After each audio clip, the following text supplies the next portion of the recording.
श्री गणेशाय नमः। श्री जानकी वल्लभो विजयते। श्री रामचरितमानस प्रथम सोपान। बालकांड। अक्षरों, अर्थ समूहों, रसों, छंदों और मंगलों की करने वाली सरस्वती जी और गणेश जी की मैं वंदना करता हूँ। श्रद्धा और विश्वास के स्वरूप श्री पार्वती जी और श्री शंकर जी की मैं वंदना करता हूँ, जिनके बिना सिद्धजन अपने अंतःकरण में स्थित ईश्वर को नहीं देख सकते। ज्ञानमय नित्य शंकर रूपी गुरु की मैं वंदना करता हूँ, जिनके आश्रित होने से ही टेढ़ा चंद्रमा भी सर्वत्र वंदित होता है। श्री सीताराम जी के गुण समूह रूपी पवित्र वन में विहार करने वाले विशुद्ध विज्ञान संपन्न कवीश्वर वाल्मीकि जी और कपीश्वर श्री हनुमान जी की मैं वंदना करता हूँ। उत्पत्ति, स्थिति और संहार करने वाली, क्लेशों की हरने वाली तथा संपूर्ण कल्याणों की करने वाली श्री रामचंद्र जी की प्रियतमा श्री सीता जी को मैं नमस्कार करता हूँ, जिनकी माया के वशीभूत संपूर्ण विश्व ब्रह्मादि देवता और असुर हैं, जिनकी सत्ता से रस्सी में सर्प के भ्रम की भांति यह सारा दृश्य जगत सत्य ही प्रतीत होता है, और जिनके केवल चरण ही भव सागर से तरने की इच्छा वालों के लिए एकमात्र नौका हैं, उन समस्त कारणों से पर सब कारणों के कारण और सबसे श्रेष्ठ राम कहाने वाले भगवान हरि की मैं वंदना करता हूँ। अनेक पुराण, वेद और तंत्र शास्त्र से सम्मत तथा जो रामायण में वर्णित है और कुछ अन्यत्र से भी उपलब्ध श्री रघुनाथ जी की कथा को तुलसीदास अपने अंतःकरण के सुख के लिए अत्यंत मनोहर भाषा रचना में विस्तृत करता है, जिन्हें स्मरण करने से सब कार्य सिद्ध होते हैं। जो गणों के स्वामी और सुंदर हाथी के मुख वाले हैं, वे ही बुद्धि के राशि और शुभ गुणों के धाम श्री गणेश जी मुझ पर कृपा करें। जिनकी कृपा से गूंगा बहुत सुंदर बोलने वाला हो जाता है और लंगड़ा लूला दुर्गम पहाड़ पर चढ़ जाता है, वे कलयुग के सब पापों को जला डालने वाले दयालु भगवान मुझ पर द्रवित हों, दया करें। जो नील कमल के समान श्याम वर्ण हैं, पूर्ण खिले हुए लाल कमल के समान जिनके नेत्र हैं, और जो सदा क्षीर सागर में शयन करते हैं, वे भगवान नारायण मेरे हृदय में निवास करें। जिनका कुंद के पुष्प और चंद्रमा के समान गौर शरीर है, जो पार्वती जी के प्रियतम और दया के धाम हैं, और जिनका दीनों पर स्नेह है, वे कामदेव का मर्दन करने वाले शंकर जी मुझ पर कृपा करें। मैं उन गुरु महाराज के चरण कमल की वंदना करता हूँ, जो कृपा के समुद्र और नर रूप में श्री हरि ही हैं, जिनके वचन मोह रूपी घने अंधकार के नाश करने के लिए सूर्य किरणों के समूह हैं। मैं गुरु महाराज के चरण कमलों की रज की वंदना करता हूँ, जो सुरुचि, सुंदर स्वाद, सुगंध तथा अनुराग रूपी रस से पूर्ण है। वह अमर मूल संजीवनी जड़ी का सुंदर चूर्ण है, जो संपूर्ण भवरोगों के परिवार को नाश करने वाला है। वह रज सुकृति पुण्यवान पुरुष रूपी शिव जी के शरीर पर सुशोभित निर्मल विभूति है और सुंदर कल्याण और आनंद की जननी है। भक्त के मन रूपी सुंदर दर्पण के मैल को दूर करने वाली और तिलक करने से गुणों के समूह को वश में करने वाली है। श्री गुरु महाराज के चरण नखों की ज्योति मणियों के प्रकाश के समान है, जिनके स्मरण करते ही हृदय में दिव्य दृष्टि उत्पन्न हो जाती है। वह प्रकाश अज्ञान रूपी अंधकार का नाश करने वाला है। वह जिसके हृदय में आ जाता है, उसके बड़े भाग्य हैं। उसके हृदय में आते ही हृदय के निर्मल नेत्र खुल जाते हैं और संसार रूपी रात्रि के दोष दुख मिट जाते हैं। एवं श्री राम चरित्र रूपी मणि और माणिक्य गुप्त और प्रकट जहाँ जो जिस खान में है, सब दिखाई पड़ने लगते हैं। जैसे सिद्ध जनों को नेत्रों में लगाकर साधक सिद्ध और सुजान पर्वतों, वनों और पृथ्वी के अंदर कौतुक से ही बहुत सी खाने देखते हैं। श्री गुरु महाराज के चरणों की रज कोमल और सुंदर नयनामृत अंजन है, जो नेत्रों के दोषों का नाश करने वाला है। उस अंजन से विवेक रूपी नेत्रों को निर्मल करके मैं संसार रूपी बंधन से छुड़ाने वाले श्री रामचरित्र का वर्णन करता हूँ। पहले पृथ्वी के देवता ब्राह्मणों के चरणों की वंदना करता हूँ, जो अज्ञान से उत्पन्न तथा संदेहों को हरने वाले हैं। फिर सब गुणों की खान संत समाज को प्रेम सहित सुंदर वाणी से प्रणाम करता हूँ। संतों का चरित्र कपास के चरित्र जीवन के समान शुभ है, जिसका फल नीरस, विशद और गुणमय होता है। कपास की डोडी नीरस होती है।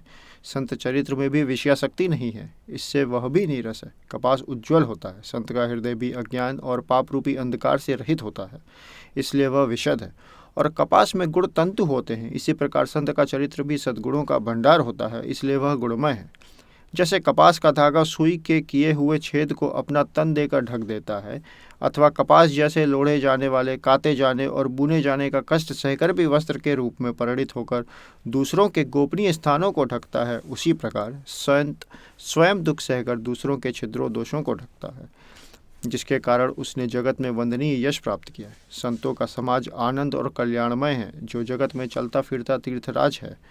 जहाँ उस संत समाज रूपी प्रयागराज में राम भक्त रूपी गंगा जी की धारा और ब्रह्मा विचार का प्रचार सरस्वती जी हैं। विधि और निषेध, यह करो यह न करो रूपी कर्मों की कथा कलयुग के पापों को हरने वाली सूर्य तनया यमुना जी हैं। और भगवान विष्णु और शंकर जी की कथाएं त्रिवेणी रूप से सुशोभित हैं, जो सुनते ही सब आनंद और कल्याणों की देने वाली हैं। उस संत समाज रूपी प्रयाग में अपने धर्म में जो अटल विश्वास है, वह अक्षय वट है, और शुभ कर्म ही उस तीर्थराज का समाज परिकर है। वह संत समाज रूपी प्रयागराज सब देशों में सब समय सभी को सहज ही में प्राप्त हो सकता है, और आदरपूर्वक सेवन करने से क्लेशों का नष्ट करने वाला है। वह तीर्थराज अलौकिक और अकथनीय है एवं तत्काल फल देने वाला है। उसका प्रभाव प्रत्यक्ष है। जो मनुष्य इस संत समाज रूपी तीर्थराज का प्रभाव प्रसन्न मन से सुनते और समझते हैं और फिर अत्यंत प्रेम पूर्वक इसमें गोते लगाते हैं, वे इस शरीर के रहते ही धर्म, अर्थ, काम, मोक्ष चारों फल पा जाते हैं। इस तीर्थराज में स्नान का फल तत्काल ऐसा देखने में आता है कि कोयल बन जाते हैं और बगुले हंस। यह सुनकर कोई आश्चर्य न करे, क्योंकि सत्संग की महिमा छिपी नहीं है। वाल्मीकि जी, नारद जी और अगस्त जी ने अपने अपने मुखों से अपनी होनी जीवन का वृत्तांत कही है। जल में रहने वाले, जमीन पर चलने वाले और आकाश में विचरने वाले नाना प्रकार के जड़ चेतन जितने जीव इस जगत में हैं, उनमें से जिसने समय जहाँ कहीं भी जिस किसी यत्न से बुद्धि, कीर्ति, सद्गति, विभूति, ऐश्वर्य और भलाई पाई है, सो सब सत्संग का ही प्रभाव समझना चाहिए। वेदों में और लोक में इनकी प्राप्ति का दूसरा कोई उपाय नहीं है। सत्संग के बिना विवेक नहीं होता, और श्री राम जी की कृपा के बिना वह सत्संग सहज में मिलता नहीं। सत्संगति आनंद और कल्याण की जड़ है। सत्संग की सिद्धि प्राप्ति ही फल है, और सब साधन तो फूल हैं। दुष्ट भी सत्संगति पाकर सुधर जाते हैं। जैसे पारस के स्पर्श से लोहा सुहावना हो जाता है, सुंदर सोना बन जाता है, किंतु दैव योग से यदि कभी सज्जन कुसंगति में पड़ जाते हैं, तो वे वहाँ भी सांप की मणि के समान अपने गुणों का ही अनुसरण करते हैं। अर्थात जिस प्रकार सांप का संसर्ग पाकर भी मणि उसके विष को ग्रहण नहीं करती तथा अपने सहज गुण प्रकाश को नहीं छोड़ती, उसी प्रकार साधु पुरुष दुष्टों के सत्संग में रहकर भी दूसरों को प्रकाश ही देते हैं। दुष्टों का उन पर कोई प्रभाव नहीं पड़ता। ब्रह्मा, विष्णु, शिव, कवि और पंडितों की वाणी भी सत्संग महिमा का वर्णन करने में सकुचाती है। वह मुझसे किस प्रकार नहीं कही जाती, जैसे साग तरकारी बेचने वाले से मड़ियों के गुण समूह नहीं कहे जा सकते। मैं संतों को प्रणाम करता हूँ, जिनके चित्त में समता है, जिनका ना कोई मित्र है ना शत्रु। जैसे अंजलि में रखे हुए सुंदर फूल, जिस हाथ ने फूलों को तोड़ा और जिसने उनको रखा, उन दोनों ही हाथों को समान रूप से सुगंधित करते हैं, वैसे ही संत शत्रु और मित्र दोनों का ही समान रूप से कल्याण करते हैं। संत सरल हृदय और जगत के हितकारी होते हैं। उनके ऐसे स्वभाव और स्नेह को जानकर मैं विनय करता हूँ, मेरी इस बाल विनय को सुनकर कृपा करके श्री राम जी के चरणों में मुझे प्रीति दें। अब मैं सच्चे भाव से दुष्टों को प्रणाम करता हूँ, जो बिना ही प्रयोजन अपना हित करने वाले के भी प्रतिकूल आचरण करते हैं। दूसरों के हित की हानि ही जिनकी दृष्टि में लाभ है, जिनको दूसरों के उजड़ने में हर्ष और बसने में विषाद होता है, जो हरि और हर के यश रूपी पूर्णिमा के चंद्रमा के लिए राहु के समान है। अर्थात जहाँ कहीं भगवान विष्णु या शंकर के यश का वर्णन होता है, उसी में वे बाधा देते हैं, और दूसरों की बुराई करने में सहस्त्रबाहु के समान वीर हैं, जो दूसरों के दोषों को हजार आँखों से देखते हैं, और दूसरों के हित रूपी घी के लिए जिनका मन मक्खी के समान है। अर्थात जिस प्रकार मक्खी घी में गिरकर उसे खराब कर देती है और स्वयं भी मर जाती है, उसी प्रकार दुष्ट लोग दूसरों के बने बनाए काम को अपनी हानि करके भी बिगाड़ देते हैं। जो तेज दूसरों को जलाने वाले ताप में अग्नि और क्रोध में यमराज के समान हैं, और पाप और अवगुण रूपी धन में कुबेर के समान धनी हैं, जिनकी बढ़ती सभी के हित का नाश करने के लिए केतु पुच्छल तारे के समान है, और जिनके कुंभकर्ण की तरह सोते रहने में ही भलाई है। जैसे ओले खेती का नाश करके आप भी गल जाते हैं, वैसे ही वे दूसरों का काम बिगाड़ने के लिए अपना शरीर तक छोड़ देते हैं। मैं दुष्टों को हजार मुख वाले शेष जी के समान समझकर प्रणाम करता हूँ, जो पराये दोषों का हजार मुखों से बड़े रोष के साथ वर्णन करते हैं। पुनः उनको राजा पृथु, जिन्होंने भगवान का यश सुनने के लिए 10,000 कान मांगे थे, के समान जानकर प्रणाम करता हूँ, जो 10,000 कानों से दूसरों के पापों को सुनते हैं। फिर इंद्र के समान मानकर उनकी विनय करता हूँ, जिनको सुरा मदिरा नीकी और हितकारी मालूम देती है। इंद्र के लिए भी सुरा नीक अर्थात देवताओं की सेना हितकारी है। जिनको कठोर वचन रूपी वज्र सदा प्यारा लगता है और जो 1000 आँखों से दूसरों के दोषों को देखते हैं। दुष्टों की यह रीति है कि वे उदासीन, शत्रु अथवा मित्र किसी का भी हित सुनकर जलते हैं। यह जानकर दोनों हाथ जोड़कर यह जन प्रेम पूर्वक उनसे विनय करता है। मैंने अपनी ओर से विनती की है, परंतु वे अपनी ओर से कभी नहीं चूकेंगे। गौओं को बड़े प्रेम से पालिए, परंतु वे क्या कभी मांस के त्यागी हो सकते हैं? अब मैं संत और असंत दोनों के चरणों की वंदना करता हूँ। दोनों ही दुख देने वाले हैं, परंतु उनमें कुछ अंतर कहा गया है। वह अंतर यह है कि एक संत जो बिछुड़ते समय प्राण हर लेते हैं और दूसरे असंत मिलते हैं तब दारुण दुख देते हैं। अर्थात संतों का बिछुड़ना मरने के समान दुखदायी होता है और असंतों का मिलना। दोनों संत और असंत जगत में एक साथ पैदा होते हैं, पर एक साथ पैदा होने वाले कमल और जोंक की तरह उनके गुण अलग अलग होते हैं। कमल दर्शन और स्पर्श से सुख देता है, किंतु जोंक शरीर का स्पर्श पाते ही रक्त चूसने लगती है। साधु अमृत के समान मृत्यु रूपी संसार से उबारने वाला और असाधु मदिरा के समान मोह, प्रमाद और जड़ता उत्पन्न करने वाला है। दोनों को उत्पन्न करने वाला जगत रूपी अगाध समुद्र एक ही है। शास्त्रों में समुद्र मंथन से ही अमृत और मदिरा दोनों की उत्पत्ति बताई गई है। भले और बुरे अपनी अपनी करनी के अनुसार सुंदर यश और अपयश की संपत्ति पाते हैं। अमृत, चंद्रमा, गंगा जी और साधु एवं विष अग्नि कलयुग के पापों की नदी अर्थात कर्म नशा और हिंसा करने वाले व्याध, इनके गुण अवगुण सब कोई जानते हैं, किंतु जिसे जो भाता है उसे वही अच्छा लगता है। भला भला ही ग्रहण करता है और नीच नीचता को ही ग्रहण किए रहता है। अमृत की सराहना अमर करने में होती है और विष की मारने में। दुष्टों के पापों और अवगुणों की और साधुओं के गुणों की कथाएं दोनों ही अपार और अथाह समुद्र हैं। इसी से कुछ गुण और दोषों का वर्णन किया गया है कि क्योंकि बिना पहचाने उनका ग्रहण या त्याग नहीं हो सकता। भले बुरे सभी ब्रह्मा के पैदा किए गए हुए हैं, पर गुण और दोषों को विचार कर वेदों ने उनको अलग अलग कर दिया है। वेद, इतिहास और पुराण कहते हैं कि ब्रह्मा की यह सृष्टि गुण अवगुणों से सनी हुई है।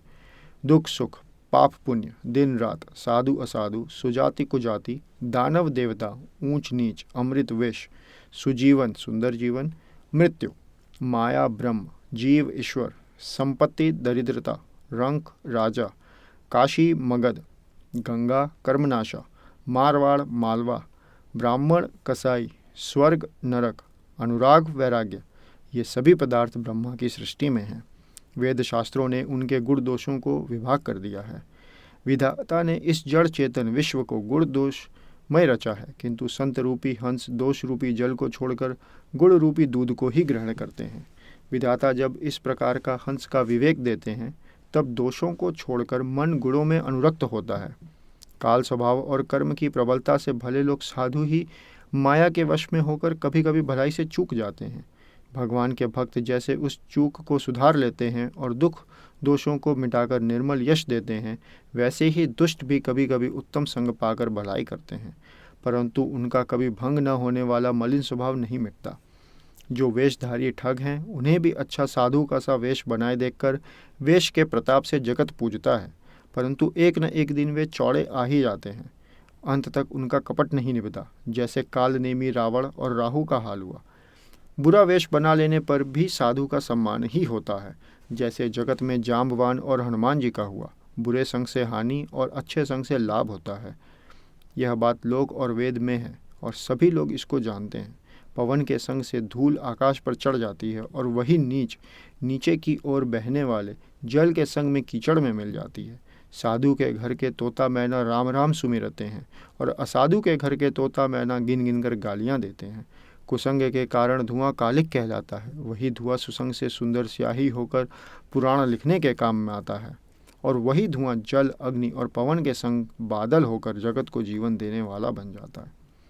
ग्रह, औषधि, जल, वायु और वस्त्र, ये सब भी कुसंग और सुसंग पाकर संसार में बुरे और भले पदार्थ हो जाते हैं। चतुर एवं विचारशील पुरुष ही इस बात को जान पाते हैं। महीने के दोनों पखवाड़ों में उजियाला और अंधेरा समान ही रहता है, परंतु विधाता ने इनके नाम में भेद कर दिया है। एक का नाम शुक्ल और दूसरे का नाम कृष्ण रख दिया। एक को चंद्रमा का बढ़ाने वाला और दूसरे को उसका घटाने वाला समझकर जगत ने एक को सुयश और दूसरे को अपयश दे दिया। जगत में जितने जड़ और चेतन जीव हैं, सबको राममय जानकर मैं उन सबके चरण कमलों की सदा दोनों हाथ जोड़कर वंदना करता हूँ।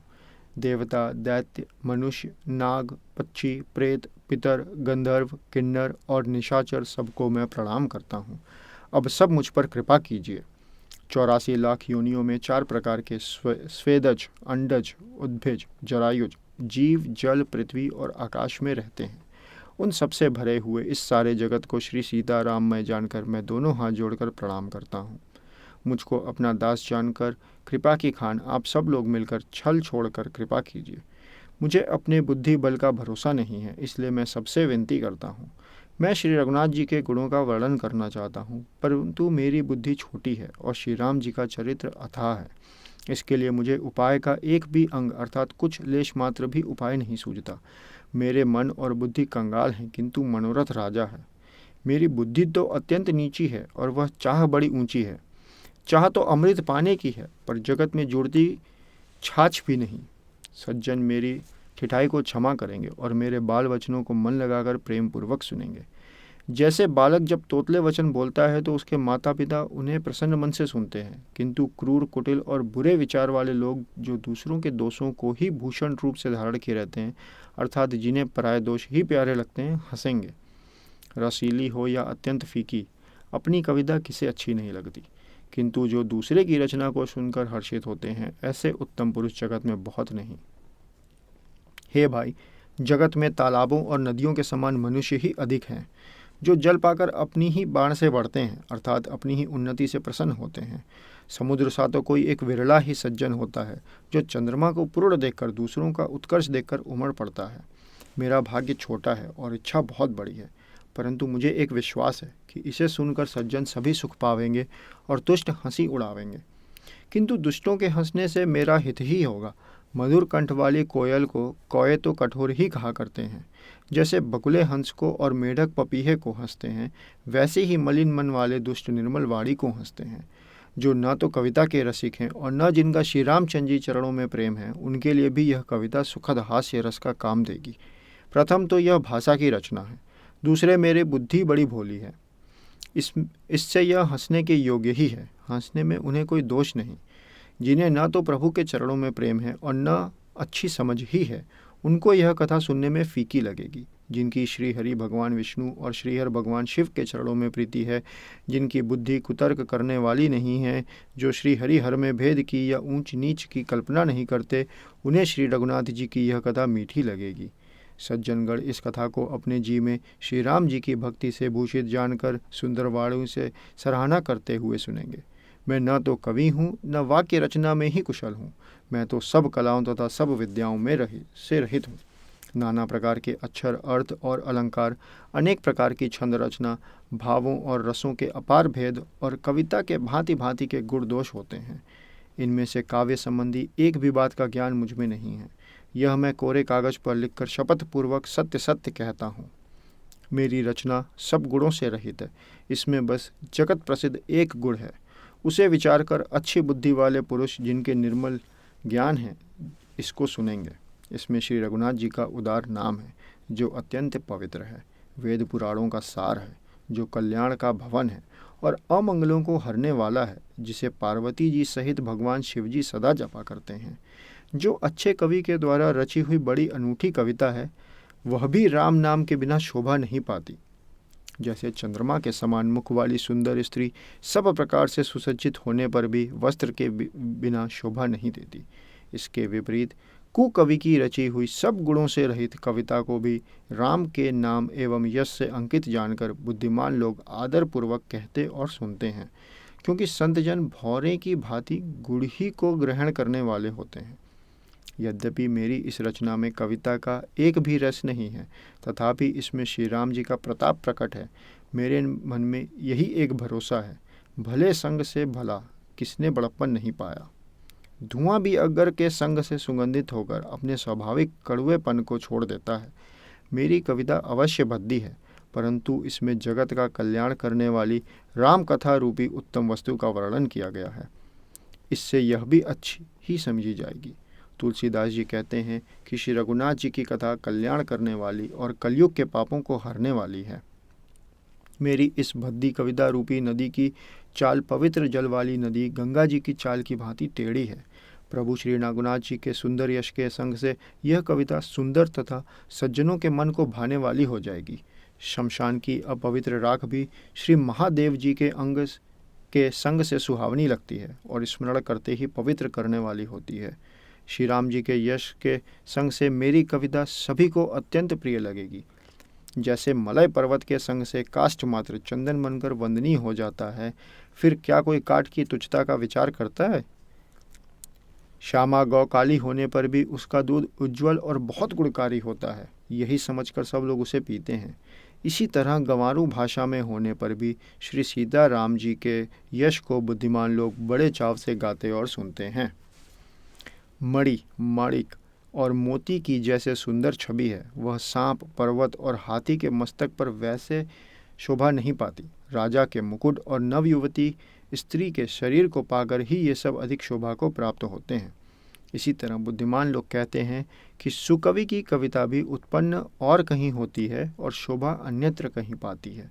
अर्थात कवि की वाणी से उत्पन्न हुई कविता वहाँ शोभा पाती है जहाँ उसका विचार, प्रचार तथा उसमें कथित आदर्श का ग्रहण और अनुसरण होता है।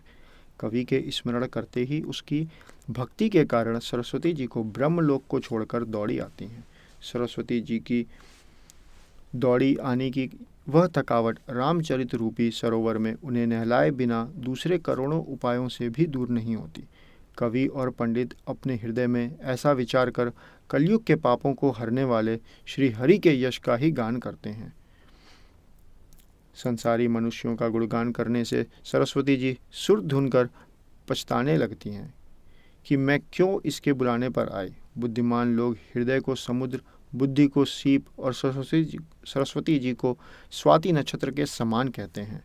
इसमें यदि श्रेष्ठ विचार रूपी जल बरसता है तो मुक्तामणि के समान सुंदर कविता होती है। उन कविता रूपी मुक्तामणियों को युक्ति से बेध कर फिर रामचरित्र रूपी सुंदर तागे में पिरोकर सज्जन लोग अपने निर्मल हृदय में धारण करते हैं, जिससे अत्यंत अनुराग रूपी शोभा होती है। वे आत्यंतिक प्रेम को प्राप्त होते हैं। जो कराल कलयुग में जन्मे हैं, जिनकी करनी कौए के समान है और जो वेश हंस का सा है, जो वेद मार्ग को छोड़कर कुमार्ग पर चलते हैं, जो कपट की मूर्ति और कलयुग के पापों के भाड़े हैं, जो श्री राम जी के भक्त कहलाकर लोगों को ठगते हैं, जो धन, लोभ, क्रोध और काम के गुलाम हैं और जो ढींगा ढींगी करने वाले, धर्मध्वजी, धर्म की झूठी ध्वजा फहराने वाले, डंभी और कपट के धंधों का बोझ ढोने वाले हैं, संसार के ऐसे लोगों में सबसे पहले मेरी गिनती है। यदि मैं अपने सब अवगुणों को कहने लगूं तो कथा बहुत बढ़ जाएगी और मैं पार नहीं पाऊंगा। इससे मैंने बहुत कम अवगुणों का वर्णन किया है, बुद्धिमान लोग थोड़े में ही समझ लेंगे। मेरी अनेकों प्रकार की विनती को समझकर कोई भी इस कथा को सुनकर दोष नहीं देगा। इतने पर भी जो शंका करेंगे वे तो मुझसे भी अधिक मूर्ख और बुद्धि के कंगाल हैं। मैं ना तो कवि हूँ न चतुर कहलाता हूँ। अपनी बुद्धि के अनुसार श्री राम जी के गुण गाता हूँ। कहाँ तो श्री रघुनाथ जी के अपार चरित्र, कहाँ संसार में आसक्त मेरी बुद्धि। जिस हवा से सुमेरु जैसे पहाड़ उड़ जाते हैं, कहिए तो उसके सामने रुई किस गिनती में है। श्री राम जी की असीम प्रभुता को समझकर कथा रचने में मेरा मन बहुत हिचकता है। सरस्वती जी, शेष जी, शिव जी, ब्रह्मा जी, शास्त्र, वेद और पुराण ये सब नेति नेति कहकर पार नहीं पाकर ऐसा नहीं कहते हुए सदा जिनका गुणगान किया करते हैं। यद्यपि प्रभु श्री रामचंद्र जी की प्रभुता को सब ऐसी अकथनीय ही जानते हैं, तथापि कहे बिना कोई नहीं रहा। इसमें वेद ने ऐसे कारण बताया है कि भजन का प्रभाव बहुत तरह से कहा गया है। अर्थात भगवान की महिमा का पूरा वर्णन तो कोई नहीं कर सकता, परंतु जिसके जितना बन पड़े उतना भगवान का गुणगान करना चाहिए, क्योंकि भगवान के गुणगान रूपी भजन का प्रभाव बहुत ही अनोखा है। उसका नाना प्रकार से शास्त्रों में वर्णन है। थोड़ा सा भी भगवान का भजन मनुष्य को सहज ही भवसागर से तार देता है। जो परमेश्वर एक हैं, जिनके कोई इच्छा नहीं, जिनका कोई रूप और राम नाम नहीं, जो अजन्मा सच्चिदानंद और परम धाम है, जो सब में व्यापक एवं विश्व रूप है, उन्हीं भगवान ने दिव्य शरीर धारण करके नाना प्रकार की लीला की है। वह लीला केवल भक्तों के हित के लिए ही है, क्योंकि भगवान परम कृपालु हैं और शरणागत के बड़े प्रेमी हैं, जिनकी भक्तों पर बड़ी ममता और कृपा है। जिन्होंने एक बार जिस पर कृपा कर दी उस पर फिर कभी क्रोध नहीं किया। वे प्रभु श्री रघुनाथ जी गई हुई वस्तु को फिर प्राप्त कराने वाले गरीब निवाज दीन बंधु, सरल स्वभाव, सर्वशक्तिमान और सबके स्वामी हैं। यही समझकर बुद्धिमान लोग उन श्री हरि का यश वर्णन करके अपनी वाणी को पवित्र और उत्तम फल, मोक्ष और दुर्लभ भगवत प्रेम देने वाली बताते हैं। उसी बल से महिमा का यथार्थ वर्णन नहीं, परंतु महान फल देने वाला भजन समझकर भगवत कृपा के बल पर ही मैं श्री रामचंद्र जी के चरणों में सिर नवाकर श्री रघुनाथ जी के गुणों की कथा कहूँगा। इसी विचार से वाल्मीकि, व्यास आदि मुनियों ने पहले हरि की कीर्ति गाई है। भाई, उसी मार्ग पर चलना मेरे लिए सुगम होगा। जो अत्यंत बड़ी श्रेष्ठ नदियाँ हैं, यदि राजा उन पर पुल बंधा देता है तो अत्यंत छोटी चींटियाँ भी उन पर चढ़कर बिना ही परिश्रम के पार चली जाती हैं। इसी प्रकार मुनियों के वर्णन के सहारे मैं भी श्री रामचरित्र का वर्णन सहज ही कर सकूँगा। इस प्रकार मन को बल दिखलाकर मैं श्री रघुनाथ जी की सुहावनी कथा की रचना करूँगा। व्यास आदि जो अनेकों श्रेष्ठ कवि हो गए हैं, जिन्होंने बड़े आदर से श्री हरि का सुयश वर्णन किया है, मैं उन सब श्रेष्ठ कवियों के चरण कमलों में प्रणाम करता हूँ। वे मेरे सब मनोरथों को पूरा करें। कलयुग के भी उन कवियों को मैं प्रणाम करता हूँ जिन्होंने श्री रघुनाथ जी के गुण समूहों का वर्णन किया है। जो बड़े बुद्धिमान प्राकृत कवि हैं, जिन्होंने भाषा में हरि चरित्रों का वर्णन किया है, जो ऐसे कवि पहले हो चुके हैं, जो इस समय वर्तमान हैं और जो आगे होंगे, उन सबको मैं सारा कपट त्याग कर प्रणाम करता हूँ। आप सब प्रसन्न होकर यह वरदान दीजिए कि साधु समाज में मेरी कविता का सम्मान हो, क्योंकि बुद्धिमान लोग जिस कविता का आदर नहीं करते, मूर्ख कवि ही उसकी रचना का व्यर्थ परिश्रम करते हैं। कीर्ति, कविता और संपत्ति वही उत्तम है जो गंगा जी की तरह सबका हित करने वाली हो। श्री रामचंद्र जी की कीर्ति तो बड़ी सुंदर, सबका अत्यंत कल्याण करने वाली ही है, परंतु मेरी कविता भद्दी है। यह असामंजस्य है, अर्थात इन दोनों का मेल नहीं मिलता, इसी की मुझे चिंता है। परंतु हे कवियों, आपकी कृपा से यह बात भी मेरे लिए सुलभ हो सकती है। रेशम की सिलाई टाट पर भी सुहावनी लगती है। चतुर पुरुष उसी कविता का आदर करते हैं जो सरल हो, जिसमें निर्मल चरित्र का वर्णन हो तथा जिसे सुनकर शत्रु भी स्वाभाविक वैर को भूलकर सराहना करने लगें।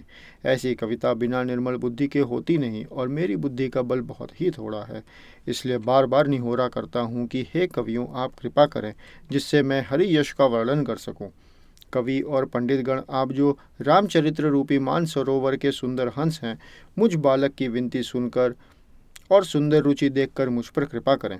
मैं उन वाल्मीकि मुनि के चरण कमलों की वंदना करता हूँ जिन्होंने रामायण की रचना की, जो खर राक्षस सहित होने पर भी खर कठोर से विपरीत बड़ी कोमल और सुंदर है, तथा जो दूषण राक्षस सहित होने पर भी दूषण अर्थात दोषों से रहित है। मैं चारों वेदों की वंदना करता हूँ जो संसार समुद्र के पार होने के लिए जहाज के समान हैं, तथा जिन्हें श्री रघुनाथ जी का निर्मल यश वर्णन करते स्वप्न में भी खेद थकावट नहीं होता। मैं ब्रह्मा जी के चरण रज की वंदना करता हूँ जिन्होंने भवसागर बनाया है, जहाँ से एक ओर संत रूपी अमृत, चंद्रमा और कामधेनु निकले हैं और दूसरी ओर दुष्ट मनुष्य रूपी विष और मदिरा उत्पन्न हुए हैं। देवता, ब्राह्मण, पंडित, ग्रह, इन सब के चरणों की वंदना करके हाथ जोड़कर कहता हूँ कि आप प्रसन्न होकर मेरे सारे सुंदर मनोरथों को पूरा करें। फिर मैं सरस्वती जी और देवनंदी गंगा जी की वंदना करता हूँ। दोनों पवित्र और मनोहर चरित्र वाली हैं। एक गंगा जी स्नान करने और जल पीने से पापों को हरती हैं, और दूसरी सरस्वती जी गुण और यश कहने और सुनने से अज्ञान का नाश कर देती हैं। श्री महेश और पार्वती जी को मैं प्रणाम करता हूँ, जो मेरे गुरु और माता पिता हैं, जो दीन बंधु और नित्य ध्यान करने वाले हैं, जो सीतापति श्री रामचंद्र जी के सेवक, स्वामी और सखा हैं, तथा मुझ तुलसीदास का सब प्रकार से कपट रहित सच्चा हित करने वाले हैं। जिन शिव पार्वती ने कलयुग को देखकर जगत के हित के लिए शाबर मंत्र समूह की रचना की, जिन मंत्रों के अक्षर बेमेल हैं, जिनका ना कोई ठीक अर्थ होता है न ही जप ही होता है, तथापि शिव जी के प्रताप से जिनका प्रभाव प्रत्यक्ष है, वे उमापति शिव जी मुझ पर प्रसन्न होकर श्री राम जी की इस कथा को आनंद और मंगल की मूल उत्पन्न करने वाली बनाएंगे। इस प्रकार पार्वती जी और शिव जी दोनों का स्मरण करके और उनका प्रसाद पाकर मैं चाव भरे चित्त से श्री रामचरित्र का वर्णन करता हूँ। मेरी कविता श्री शिव जी की कृपा से ऐसी सुशोभित होगी जैसी तारागणों के सहित चंद्रमा के साथ रात्रि सुशोभित होती है। जो इस कथा को प्रेम सहित एवं सावधानी के साथ समझ बूझ कर कहीं सुनेंगे, वे कलयुग के पापों से रहित और सुंदर कल्याण के भागी होकर श्री रामचंद्र जी के चरणों के प्रेमी बन जाएंगे। यदि मुझ पर श्री शिव जी की और पार्वती जी की स्वप्न में भी सचमुच प्रसन्नता हो, तो मैंने इस भाषा कविता का जो प्रभाव कहा है वह सब सच हो। मैं अति पवित्र श्री अयोध्यापुरी और कलयुग के पापों का नाश करने वाली श्री सरयू नदी की वंदना करता हूँ। श्री अवधपुरी के उन नर नारियों को प्रणाम करता हूँ जिन पर प्रभु श्री रामचंद्र जी की ममता थोड़ी नहीं है, अर्थात बहुत है। उन्होंने अपनी पुरी में रहने वाले सीता जी की निंदा करने वाले धोबी और उसके समर्थक पुर नर नारियों के पाप समूहों को नाश कर उनको शोक रहित बनाकर अपने लोक धाम में बसा दिया। मैं कौशल्या रूपी पूर्व दिशा की वंदना करता हूँ, जिसकी कीर्ति समस्त संसार में फैल रही है। जहाँ कौशल्या रूपी पूर्व दिशा से विश्व को सुख देने वाले और दुष्ट रूपी कमलों के लिए पाले के समान श्री रामचंद्र जी रूपी सुंदर चंद्रमा प्रकट हुए। सब रानियों सहित राजा दशरथ जी को पुण्य और सुंदर कल्याण की मूर्ति मानकर मैं मन, वचन और कर्म से प्रणाम करता हूँ। अपने पुत्र का सेवक जानकर वे मुझ पर कृपा करें, जिनको रचकर ब्रह्मा जी ने भी बड़ाई पाई और तथा जो श्री राम जी के माता पिता होने के कारण महिमा की सीमा है। मैं अवध के राजा श्री दशरथ जी की वंदना करता हूँ, जिनका श्री राम जी के चरणों में सच्चा प्रेम था, जिन्होंने दीन दयालु प्रभु के बिछुड़ते ही अपने प्यारे शरीर को मामूली तिनके की तरह त्याग दिया। मैं परिवार सहित राजा जनक जी को प्रणाम करता हूँ, जिनका श्री राम जी के चरणों में गूढ़ प्रेम था, जिसको उन्होंने योग और भोग में छिपा रखा था, परंतु श्री रामचंद्र जी को देखते ही वह प्रकट हो गया। भाइयों, मैं सबसे पहले श्री भरत जी के चरणों को प्रणाम करता हूँ, जिनका नियम और व्रत वर्णन नहीं किया जा सकता तथा जिनका मन श्री राम जी के चरण कमलों में भौरे की तरह लुभाया हुआ है, कभी उनका पास नहीं छोड़ता।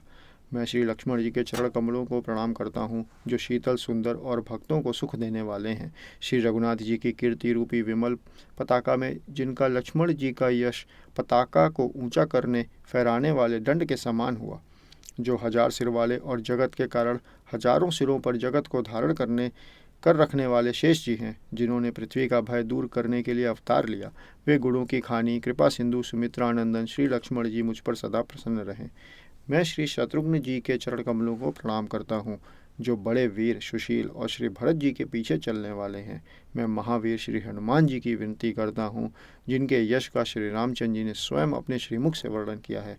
मैं पवन कुमार श्री हनुमान जी को प्रणाम करता हूँ, जो दिष्ट रूपी वन को भस्म करने के लिए अग्नि रूप हैं, जो ज्ञान की घन मूर्ति हैं और जिनके हृदय रूपी भवन में धनुष बाण धारण किए श्री राम जी निवास करते हैं। वानरों के राजा सुग्रीव जी, वृक्षों के राजा जामवान जी, राक्षसों के राजा विभीषण जी और अंगद जी आदि जितना वानरों का समाज है, सबके सुंदर चरणों की मैं वंदना करता हूँ, जिन्होंने अधम, पशु और राक्षस आदि शरीर में भी श्री रामचंद्र जी को प्राप्त कर लिया। पशु, पक्षी, देवता, मनुष्य, असुर समेत जितने श्री राम जी के चरणों के उपासक हैं, मैं उन सब के चरण कमलों की वंदना करता हूँ, जो श्री राम जी के निष्काम सेवक हैं। सुखदेव जी, सनकादि, नारद मुनि आदि जितने भक्त और परम ज्ञानी श्रेष्ठ मुनि हैं, मैं धरती पर सिर टेक कर उन सबको प्रणाम करता हूँ। हे मुनीश्वरों, आप सब मुझको अपना दास जानकर कृपा कीजिए। राजा जनक की पुत्री, जगत की माता और करुणा निधान श्री रामचंद्र जी की प्रियतमा श्री जानकी जी के दोनों चरण कमलों को मैं मनाता हूँ, जिनकी कृपा से निर्मल बुद्धि पाऊँ। फिर मैं मन, वचन और कर्म से कमल नयन, धनुष बाणधारी, भक्तों की विपत्ति का नाश करने और उन्हें सुख देने वाले भगवान श्री रघुनाथ जी के सर्वसमर्थ चरण कमलों की वंदना करता हूँ, जो वाणी और उसके अर्थ तथा जल और जल की लहर के समान कहने में अलग अलग हैं, परंतु वास्तव में अभिन्न एक हैं। उन श्री सीता राम जी के चरणों की मैं वंदना करता हूँ, जिन्हें दीन दुखी बहुत ही प्रिय हैं। मैं श्री रघुनाथ जी के नाम राम की वंदना करता हूँ, जो कृषाणु, अग्नि, भानु, सूर्य और हिमकर चंद्रमा का हेतु अर्थात र, आ और म रूप से बीज, वह राम नाम ब्रह्मा, विष्णु और शिव रूप हैं। वह वेदों का प्राण है, निर्गुण, उपमा रहित और गुणों का भंडार है, जो महामंत्र है जिसे महेश्वर श्री शिव जी जपते हैं और उनके द्वारा जिसका उपदेश काशी में मुक्ति का कारण है तथा जिसकी महिमा को गणेश जी जानते हैं, जो इस राम नाम के प्रभाव से ही सबसे पहले पूजे जाते हैं। आदि कवि श्री वाल्मीकि जी राम नाम के प्रताप को जानते हैं, जो उल्टा नाम मरा मरा जपकर पवित्र हो गए। श्री शिव जी के इस वचन को सुनकर कि एक राम नाम सहस्त्र नाम के समान है, पार्वती जी सदा अपने पति श्री शिव जी के साथ राम नाम का जप करती रहती हैं। नाम के प्रति पार्वती जी के हृदय की ऐसी प्रीति देखकर श्री शिव जी हर्षित हो गए और उन्होंने स्त्रियों में भूषण रूप पवित्र पतिव्रताओं में शिरोमणि पार्वती जी को अपना भूषण बना लिया, अर्थात उन्हें अपने अंग में धारण करके अर्धांगिनी बना लिया। नाम के प्रभाव को श्री शिव जी भली भांति जानते हैं, जिस प्रभाव के कारण कालकूट जहर ने उनको अमृत का फल दिया। श्री रघुनाथ जी की भक्ति वर्षा ऋतु है। तुलसीदास जी कहते हैं कि उत्तम सेवक गण धान है और राम नाम के 2 सुंदर अक्षर सावन भादों के महीने हैं। दोनों अक्षर मधुर और मनोहर हैं, जो वर्णमाला रूपी शरीर के नेत्र हैं, भक्तों के जीवन हैं तथा स्मरण करने में सबके लिए सुलभ और सुख देने वाले हैं, जो इस लोक में लाभ और परलोक में निर्वाह करते हैं, अर्थात भगवान के दिव्य धाम में दिव्य देह से सदा भगवत सेवा में नियुक्त रहते हैं। ये कहने सुनने और स्मरण करने में बहुत ही अच्छे, सुंदर और मधुर हैं। तुलसीदास को तो श्री राम नाम लक्ष्मण के रीस्टार्ट ये कहने सुनने और स्मरण करने में बहुत ही अच्छे, सुंदर और मधुर हैं। तुलसीदास को तो श्री राम लक्ष्मण के समान प्यारे हैं। इनका र और म का अलग अलग वर्णन करने में प्रीति बिलगाती है, अर्थात बीज मंत्र की दृष्टि से इनके उच्चारण, अर्थ और फल में भिन्नता दिख पड़ती है, परंतु हैं ये जीव और ब्रह्म के समान स्वभाव से ही साथ रहने वाले, सदा एक रूप और एक रस। ये दोनों अक्षर नर नारायण के समान सुंदर भाई हैं। ये जगत का पालन और विशेष रूप से भक्तों की रक्षा करने वाले हैं। ये भक्त रूपड़ी सुंदर स्त्री के कानों के सुंदर आभूषण कर्णफूल हैं और जगत के हित के लिए निर्मल चंद्रमा और सूर्य हैं। यह सुंदर गति मोक्ष रूपी अमृत के स्वाद और तृप्ति के समान है।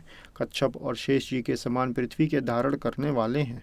भक्तों के मन रूपी सुंदर कमल में विहार करने वाले भौरे के समान हैं और जीव रूपी यशोदा जी के लिए श्री कृष्ण और बलराम जी के समान आनंद देने वाले हैं।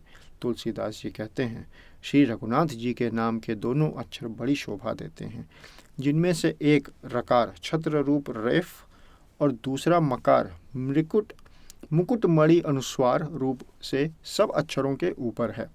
समझने में नाम और नामी दोनों एक से हैं, किंतु दोनों में परस्पर स्वामी और सेवक के समान प्रीति है, अर्थात नाम और नामी में पूर्ण एकता होने पर भी जैसे स्वामी के पीछे सेवक चलता है, उसी प्रकार नाम के पीछे नामी चलते हैं। प्रभु श्री राम जी अपने राम नाम का ही अनुगमन करते हैं, नाम लेते ही वहाँ आ जाते हैं। और नाम और रूप दोनों ईश्वर की उपाधि हैं। ये भगवान के नाम और रूप दोनों अनिर्वचनीय हैं, अनादि हैं और सुंदर। शुद्ध भक्ति युक्त बुद्धि से ही इनका दिव्य अविनाशी स्वरूप जानने में आता है। इस नाम और रूप में कौन बड़ा है कौन छोटा है, यह कहना तो अपराध है। इनके गुणों का तारतम्य कमी बेशी सुनकर साधु पुरुष स्वयं ही समझ लेंगे। रूप नाम के अधीन देखे जाते हैं, नाम के बिना रूप का ज्ञान नहीं हो सकता। कोई सा विशेष रूप बिना उसको नाम जाने हथेली पर रखा हुआ भी पहचाना नहीं जा सकता, और रूप के बिना देखे भी नाम का स्मरण किया जाए तो विशेष प्रेम के साथ वह रूप हृदय में आ जाता है। नाम और रूप की गति की कहानी, विशेषता की कथा अकथनीय है। वह समझने में सुखदायक है, परंतु उसका वर्णन नहीं किया जा सकता। निर्गुण और सगुण के बीच में नाम सुंदर साक्षी है और दोनों का यथार्थ ज्ञान कराने वाला चतुर दुभाषिया है। तुलसीदास जी कहते हैं, यदि तू भीतर और बाहर दोनों ओर उजाला चाहता है तो मुख रूपी द्वार की जीव रूपी देहली पर राम रूपी मणि दीपक को रख। ब्रह्मा के बनाए हुए इस प्रपंच दृश्य जगत में भली भांति छूटे हुए वैराग्यवान मुक्त योगी पुरुष इस नाम को ही जीव से जपते हुए तत्व ज्ञान रूपी दिन में जागते हैं और नाम तथा रूप से रहित अनुपम अनिर्वचनीय अनामय ब्रह्म सुख का अनुभव करते हैं। जो परमात्मा के गुण रहस्य को, यथार्थ महिमा को जानना चाहते हैं, वे जिज्ञासु भी नाम को जीव से जपकर उसे जान लेते हैं।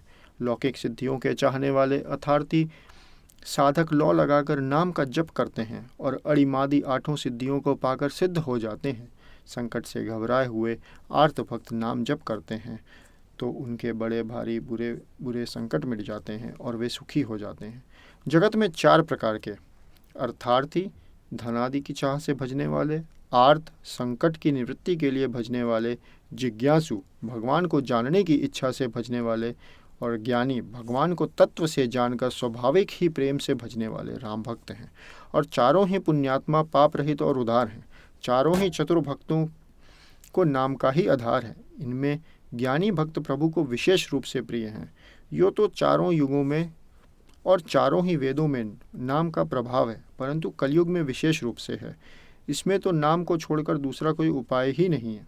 जो सब प्रकार की भोग और मोक्ष की भी कामनाओं से रहित और श्री राम भक्ति के रस में लीन हैं, उन्होंने भी नाम के सुंदर प्रेम रूपी अमृत के सरोवर में अपने मन को मछली बना रखा है, अर्थात वे नाम रूपी सुधा का निरंतर आस्वादन करते रहते हैं, क्षण भर भी उससे अलग होना नहीं चाहते।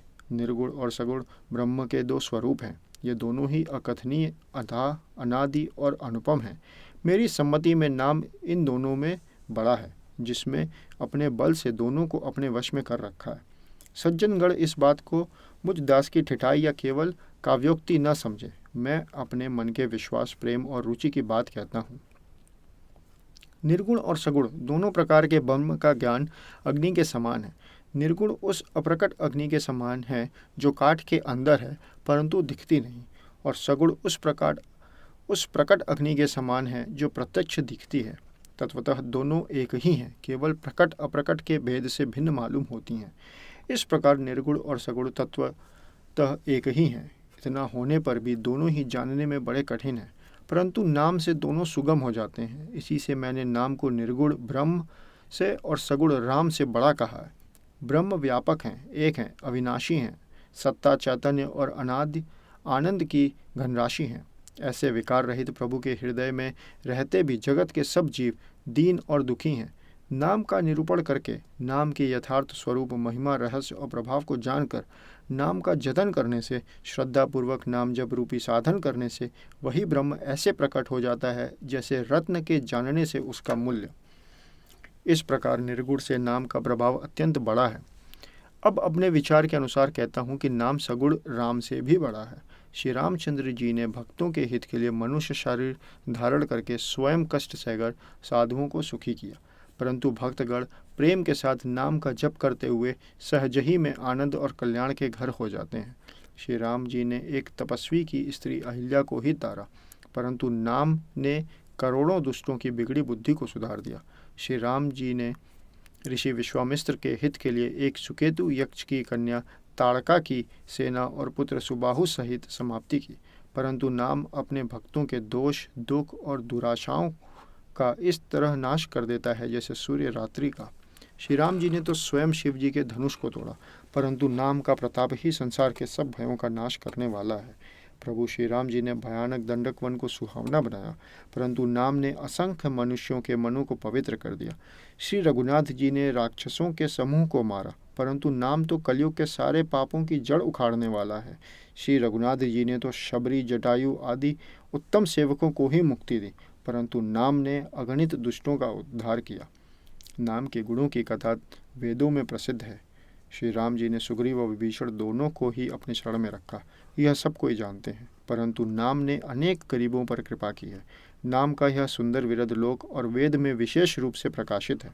श्री राम जी ने तो भालू और बंदरों की सेना बटोरी और समुद्र पर पुल बांधने के लिए थोड़ा परिश्रम नहीं किया, परंतु नाम लेते ही संसार समुद्र सूख जाता है। सज्जनगण, मन में विचार कीजिए कि दोनों में से कौन बड़ा है।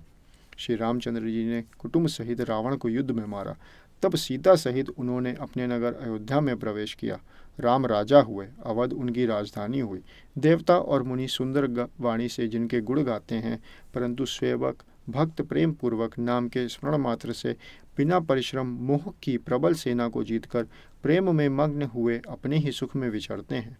नाम के प्रसाद से उन्हें सपने में भी कोई चिंता नहीं सताती।